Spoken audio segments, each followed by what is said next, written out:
It sounds like to me that one of the biggest trainings is in the discipline of being able to postpone pleasure. Yeah. Because what you're saying in any market is it's going to take time.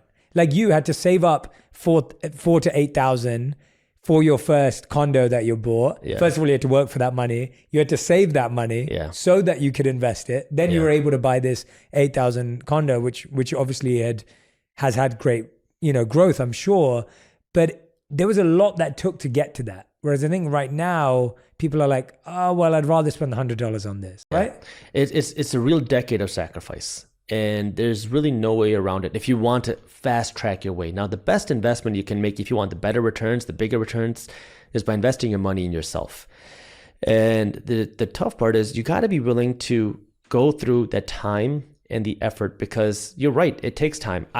Unless you have that experience already there, you have the mentors, you have, parents, people who can guide you through it, maybe you can shorten it, but I didn't have that. So for me, it took me a solid decade to figure it out, to go from business idea to business idea to business idea, to go through failure over failure, to get scammed after scam.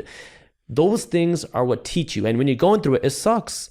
You don't realize that you're going through a lesson. You just feel like, dang, I just got screwed over. Yeah. You know what I mean? True. But it's you got to keep the goal, in mind. And it's understanding what is more important to you right now. Because you're right. The last thing that you want to do also is get into this idea of just pinching pennies. Because at the end of the day, a penny saved is just a penny.